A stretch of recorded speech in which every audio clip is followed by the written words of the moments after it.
નમસ્કાર દર્શક મિત્રો, હોટ ટોપિકમાં આપ સૌનું સ્વાગત છે. આપની સાથે હું છું શિવમ.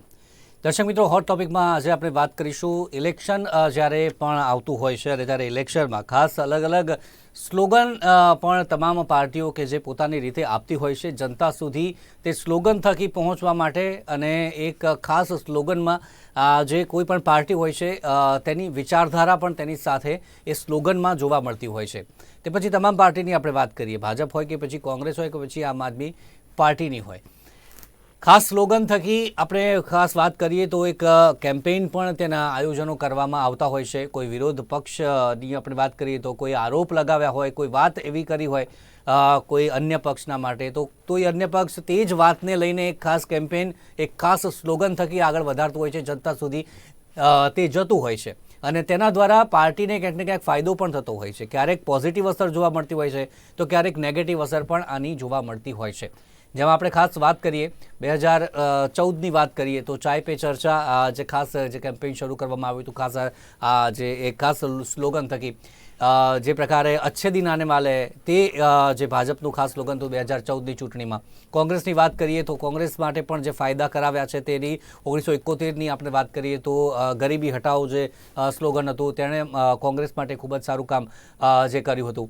ત્યારબાદ કોંગ્રેસ માટે જે નેગેટિવ અસર જે જોવા મળી હોય 2019માં, જે પ્રકારે ચોકીદાર ચોર હે જે રાહુલ ગાંધીએ જણાવ્યું હતું, અને ત્યારબાદ ભાજપે વળતો જવાબ કરીને મેં ભી ચોકીદાર નામનું કેમ્પેઇન શરૂ કર્યું હતું. અને મેં ભી ચોકીદાર તમામ જે કાર્યકર્તા હોય તેમના સોશિયલ હેન્ડલ પર પણ તમામમાં જોવા મળ્યા છે. આ સિવાય જે સ્લોગનની અન્ય સ્લોગનોની વાત કરીએ તો આ વખતે ખાસ જે પ્રકારે સ્લોગન રચવામાં આવ્યા છે ડિસેમ્બરમાં, જે એક સ્લોગન ભારતીય જનતા પાર્ટીએ લોકો સુધી પહોંચવા માટે કરાવ્યું હતું કે સપને નહીં હકીકત બોલતે હૈ, ઇસીલિए લોગ મોદી કો ચુનતે હૈ. આ પ્રકારના સ્લોગન કે જે લોકો સુધી પહોંચવા માટે કરવામાં આવતા હોય છે. આ વખતે 2024ની લોકસભાની ચૂંટણીમાં મોદી કી ગારંટી હૈ આ પણ એક જે ખાસ સ્લોગન સ્વરૂપે અને તમામ સોશિયલ મીડિયા મારફતે લોકો સુધી પહોંચી રહ્યા છે. વિધાનસભાની ચૂંટણીઓની વાત કરીએ તો વિધાનસભાની ચૂંટણીઓમાં પણ તમામ પાર્ટીઓ કે જે પોતાના સ્લોગન આપતી હોય છે, કોંગ્રેસ માટે હમણાં જે 2022ની ગઈ તેમાં કોંગ્રેસનું કામ બોલે છે આ તેમને પોતાનું સ્લોગન રાખ્યું હતું. ભારતીય જનતા પાર્ટી પોતાના જે સ્લોગન વિકાસને લગતા હોય છે. આ તમામ જે સ્લોગન કે જે પાર્ટી પોતાની રીતે આપતી હોય છે, ક્યાંક વિરોધ પક્ષના આરોપોને પણ જે સ્લોગન સ્વરૂપે લોકો સુધી જતા હોય છે. પોઝિટિવ નેગેટિવ તમામ અસરો જોવા મળતી હોય છે. આ જ તમામ બાબત પર ચર્ચા કરીશું કે પક્ષ માટે પોતાના જે સ્લોગનો જે તે રચે છે તેની કેટલી અસર ચૂંટણીમાં જોવા મળતી હોય છે. તે જ બાબત પર ચર્ચાને આગળ વધારીશું. ચર્ચા સાથે જયેન્દ્રભાઈ બ્રહ્મભટ્ટ આપણી સાથે જોડાયા છે અને સાથે જ સંતોષભાઈ રાઠોડ આપણી સાથે જોડાયા છે. બંને રાજકીય વિશ્લેષક છે. સ્વાગત છે. જયેન્દ્રભાઈ, આપનાથી શરૂઆત કરીએ. બંને પ્રથમ તો નાનકડી પ્રાથમિક પ્રતિક્રિયા લઈ લઈએ. સ્લોગનની ખાસ વાત કરીએ છીએ આપણે આજે, ત્યારે કોઈ પણ પક્ષ માટે જે સ્લોગન જે પણ રચે છે તેને પોઝિટિવ અસર લેવી જનતા પાસેથી કે પછી નેગેટિવ અસર લેવી, તે ક્યાંક ને ક્યાંક ભાજપ આ વાત સારી રીતે જાણે છે. 2014થી આપણે જોતા આવ્યા છીએ. કઈ રીતે જુઓ છો આ સ્લોગનની જે રાજકારણ છે, સ્લોગનનું રાજકારણ? બહુ આમાં શું થઈ જાય છે શિવમ કે પર્ટિક્યુલર કયા ટાઈમે કયું સ્લોગન આવે છે એ પણ અગત્યનું છે.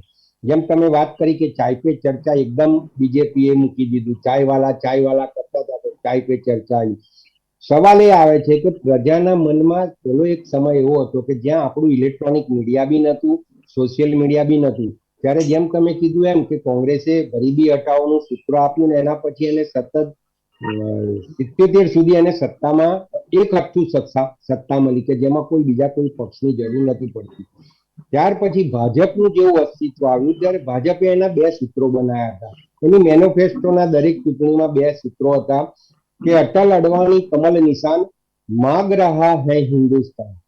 2 સૌમ્ય વ્યક્તિત્વ કે દેશનો એક બંને વ્યક્તિત્વના નામે ભાજપ વોટ માગવા નીકળેલી, અને સાથે સાથે એને મુદ્દો બી રામ મંદિરનો રાખેલો કે રામ મંદિર એમનું એજન્ડામાં હતું, કોંગ્રેસ એને હિડન એજન્ડા કહેતી હતી. તો એ વખતે એમને સૂત્ર રાખેલું કે કસમ રામ કી ખાતે હૈ મંદિર વહી બનાએંગે. તમે શું જુઓ કે ગરીબી હટાવો પછીના અસરકારક સૂત્રમાં હું શરૂઆતમાં ભાજપના જે બેનિફિટ મળ્યા એના આ 2 સૂત્રોનું મહત્વતા એટલા માટે આપું ને મહત્વના ગણું છું કે અડવાણીનું અટલજીનું સૌમ્ય વ્યક્તિત્વ, કવિ હૃદય અને એમનું જે વાકચટા હતી, એમની જે શ્રોતાઓને કંટ્રોલ કરવાની, એમને જાદુગરી કરવાની જે એમની પાસે કલા હતી, અને એના કારણે લોકો ખૂબ એમના પ્રત્યે, કોઈ બી પક્ષમાં હોય, વિપક્ષમાં હોય, કોઈ બી રાજકીય પાર્ટીમાં હોય, નોન રાજકીય વ્યક્તિ હોય, પણ અડવાણીને સાંભળતા, અને ઘણા લોકો તો દૂર દૂર સુધી સાંભળવા બી જતા. આ એક સ્લોગન તરીકે એમને ચાલુ કરેલું વ્યક્તિત્વ કે અટલ અડવાણી કમલ નિશાન વાળું.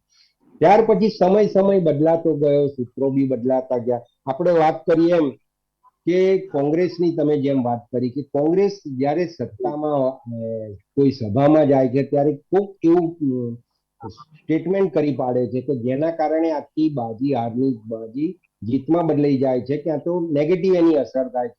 એમાં આપણને ગુજરાતના ઇલેક્શનમાં વિધાનસભાની યાદ છે કે નરેન્દ્રભાઈને મોત કા સોદાગર થયું.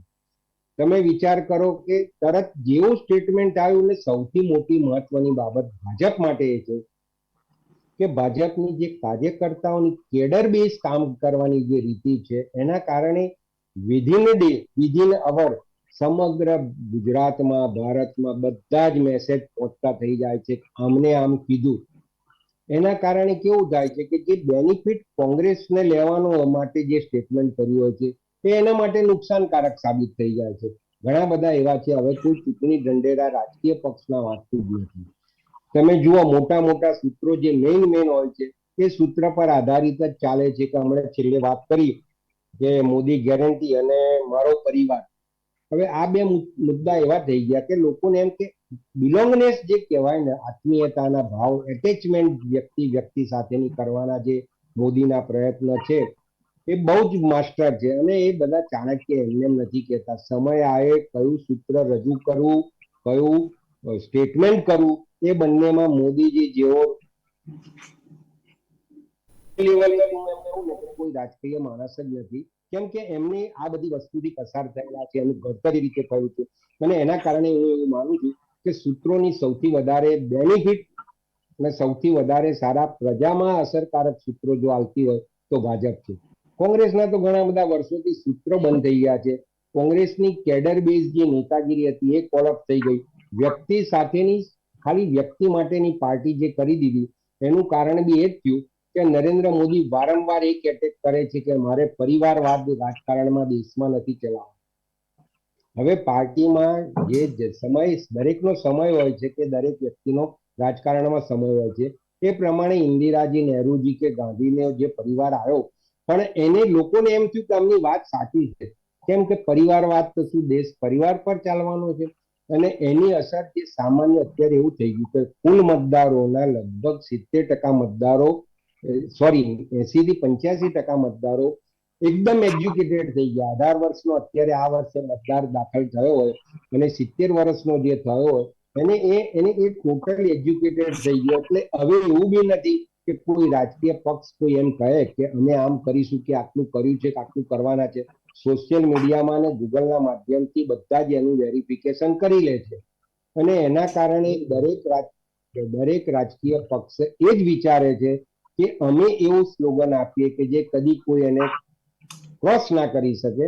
અને એનો મોટો એડવાન્ટેજ બધી રાજકીય પાર્ટીઓ કરતા ભાજપને મળે છે અને એનો બેનિફિટ લઈ જાય છે. સંતોષભાઈ, આપનું શું માનવું છે? કોંગ્રેસની હમણાં જે પ્રકારે વાત કરી, કોંગ્રેસ પણ પોતાના સૂત્રો આપે છે. જે 2022ના વિધાનસભામાં આપણે જોયું કે કોંગ્રેસનું કામ બોલે છે, પરંતુ ભાજપે સામે પક્ષે એવું કહી દીધું કે 30 વર્ષથી તો અમારી સરકાર છે, ક્યાંથી તમારું કામ ક્યાં બોલે છે? એટલે આ વાત જનતા સુધી પહોંચે છે. જનતામાં પોઝિટિવ કે નેગેટિવ અસર કેવી રીતે કરવી, આપ એના માટે શું કહેશો? રાજકીય પક્ષ કઈ રીતે આના માટે ખાસ કામ કરતા હોય છે? બિલકુલ, જ્યારે ચૂંટણીઓ જાહેર થતી હોય છે ત્યારે રાજકીય પક્ષો કંઈક ને કંઈક એવા મુદ્દાઓ આપી દેતા હોય છે કે જે મુદ્દાઓના આજુબાજુ ચર્ચાઓ ને બધું થતું રહે છે અને મુખ્ય જે મુદ્દાઓ હોય છે તે વિસરાઈ જતા હોય છે. હું સૂત્રોની વાતમાં આપને થોડાક ભૂતકાળમાં લઈ જવા માંગુ છું કે આઝાદી પહેલાનો સમય, કે જે સમયે જે લીડરો હતા, જે જ્યારે કોઈક સૂત્રો આપતા હતા, તો એ સૂત્રોનો એક શુદ્ધ આશય રહેતો હતો. એ શુદ્ધ આશય રહેતો હતો કે લોકોને એમાંથી કંઈક ને કંઈક પ્રાપ્ત થવાનું છે, કાં તો બહોળા સમાજને એ સૂત્રોના કારણે કંઈક મદદ મળવાની છે, કંઈક એ લોકોનું જીવન ધોરણ કંઈ સુધરવાનું છે.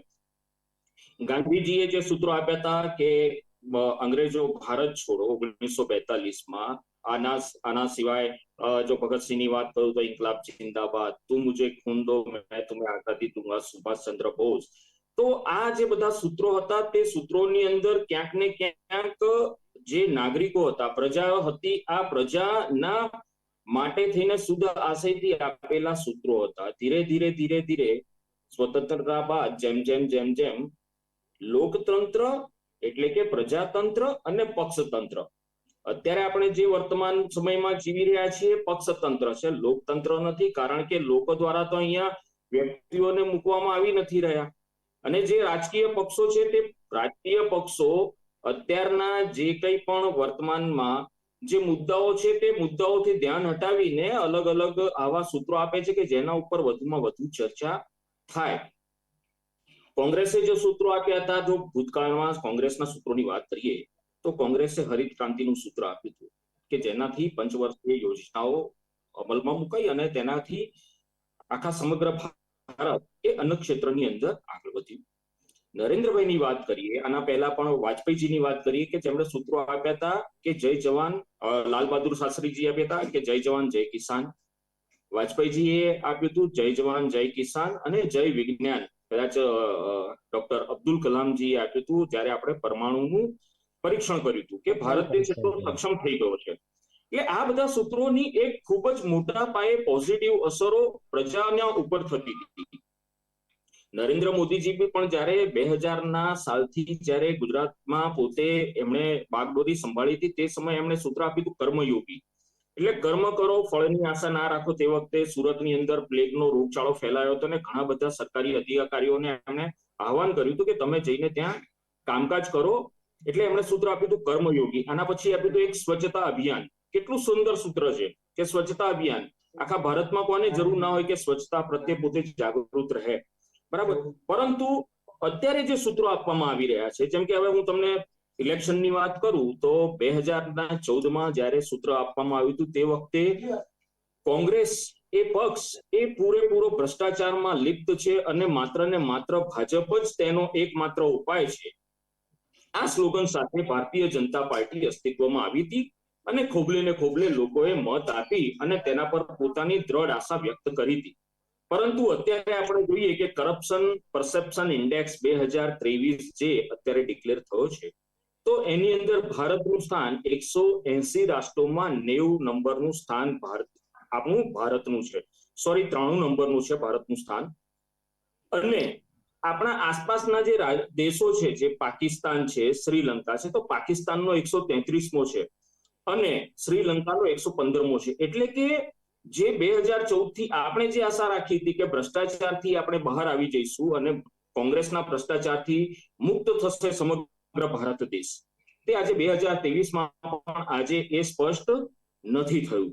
2019માં જે સૂત્ર આપ્યું હતું, આપણે 2019ની સૂત્રની વાત કરીએ કે 2019માં ભારતીય જનતા પાર્ટીએ સૂત્ર આપ્યું હતું કે મેં ભી ચોકીદાર. તો આજે આ ચોકીદારો ગોત્યા નથી મળતા. અત્યારે આપણા નાના પણ આપણે ગુજરાતના અમદાવાદ એક શહેરની રીતેથી બી શરૂઆત કરીને રાજ્ય અને એનાથી પણ બીજા તમામ રાજ્યોની જ્યારે કોઈ પણ વિષયની ચર્ચા કરીએ તો ઘણા કેટલા એવા ભ્રષ્ટાચારના ને ઘણા બધા એવા પ્રશ્નો છે કે જે લોકોને રોજબરોજ અસર કરી રહ્યા છે, પરંતુ આ ચોકીદારો ક્યાંય જોવા નથી મળી રહ્યા. એટલે આ બધા એવા બધા સૂત્રો છે કે જે ખરેખર સૂત્રો એ લોકહિત માટે ક્યાંય વાપરવામાં આવતા નથી. માત્ર ને માત્ર એ રાજકીય પક્ષો પોતાના માટે થઈને ઉપયોગ કરે છે.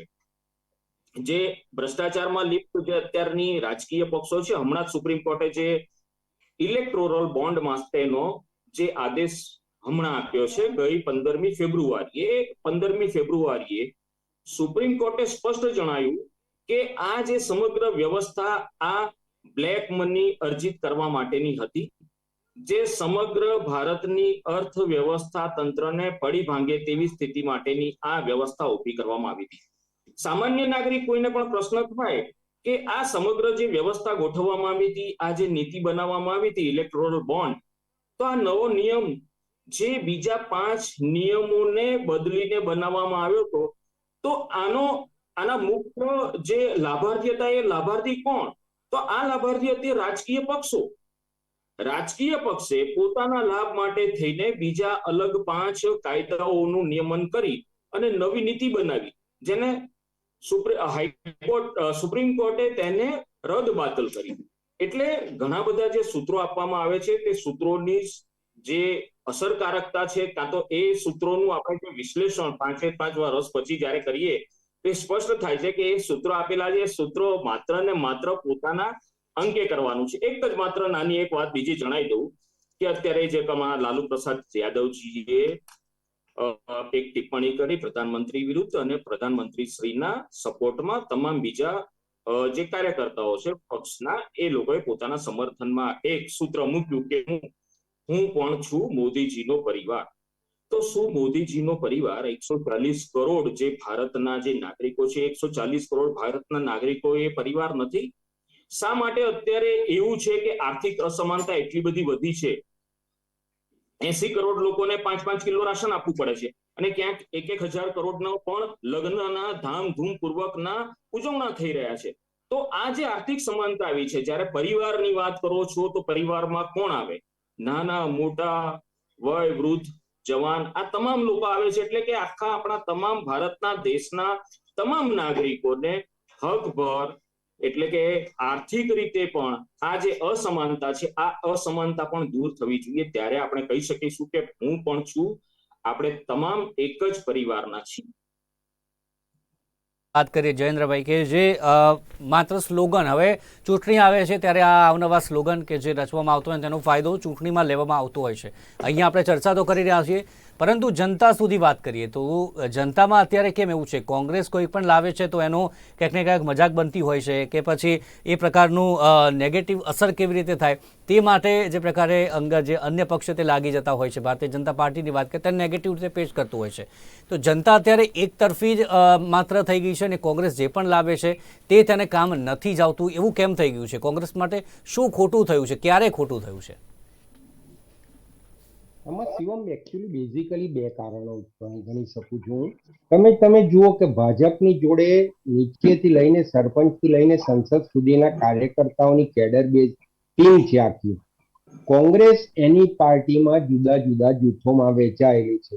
કોંગ્રેસના તમે જુઓ ગઈકાલે રાજીનામું આપીને સિનિયર મોસ્ટ સીએલપી લીડર બનેલા, પક્ષના પ્રમુખ બનેલા અર્જુનભાઈ આજે ભાજપમાં જોડાયા, અમરીશભાઈ જોડાયા જાણે. તો આ બધા લોકો જુદા જુદા કારણો અત્યારે રજૂ એમ કરે છે કે રામ મંદિર માટે આમંત્રણ આપીને ગયા નહીં. સવાલ એ છે, એનો મુદ્દો હાલ નથી ચર્ચામાં કરતો, પણ કોંગ્રેસ જોડે કોઈ પણ એવી ટીમ જ નથી કે સાચી વાત પણ કોંગ્રેસના અન્ય કાર્યકર્તાઓ જોડે રજૂ થાય. કોંગ્રેસના એક જૂથે મોકલેલું વોટ્સએપનું મેસેજ બીજા જૂથ વાળો આગળ ફોરવર્ડ કરતો નથી. ત્યારે ભાજપની જોડે એવું છે કે ભાજપના જુદા જુદી ટીમ, ભાજપની ટીમ સાથે સાથે એના સાથી ટીમ, એની પારિવારિક ટીમ, જેને આરએસએસ કહેવાય, એબીવીપી કહેવાય, વનવાસી પરિષદ કહેવાય, જેટલા ક્ષેત્રો વાળા છે એ બધા ક્ષેત્રના લોકો એમની પાસે ગયેલો મેસેજ સાચો છે ખોટો છે, વોટ્સએપ યુનિવર્સિટીનો છે, કશું જ વિચાર્યા સિવાય ફક્ત ને ફક્ત ભાજપને કે મોદીને હિતકારી છે એવું લાગતું હોય તો તરત ફોરવર્ડ કરીને એવું થાય છે કે જેમ 100 વાર જુઠ્ઠી વાત એકની એક વાત કરો તો એ સાચી થઈ જાય છે, એમ બધા જ માનતા થઈ જાય છે. કોંગ્રેસ જોડે કોઈ આવી ટીમ નથી અને સૌથી વધારે સબળ અને સક્ષમ નેટવર્ક સોશિયલ મીડિયામાં બી માત્ર ને માત્ર રાજકીય પક્ષોમાં સમગ્ર ભારતમાં એકમાત્ર ભાજપ ધરાવે છે. અને થોડુંક સેકન્ડ લાઈનમાં મને એવું લાગે છે આપ વાળા સક્રિય છે અને એ લોકોનું નેટવર્ક ચાલે છે, પણ સોશિયલ મીડિયામાં ગુજરાતમાંથી બી આપ હવે નિષ્ક્રિય થઈ ગયો એવું લાગે છે. એટલે બેઝિકલી એવું થાય છે કે તમે તમારી વસ્તુને માર્કેટિંગ જો દિખતા હે વો બિકતા હે, રોજ એક સૂત્ર આવે, રોજ એક સારા સમાચાર આવે. તમે જુઓ એક કારણ કે બહુ એક સ્ટેટ પોલિટિક્સમાં સત્તા લેવા માટે everything is fair in love, war and politics, આ હું એવું માનું છું.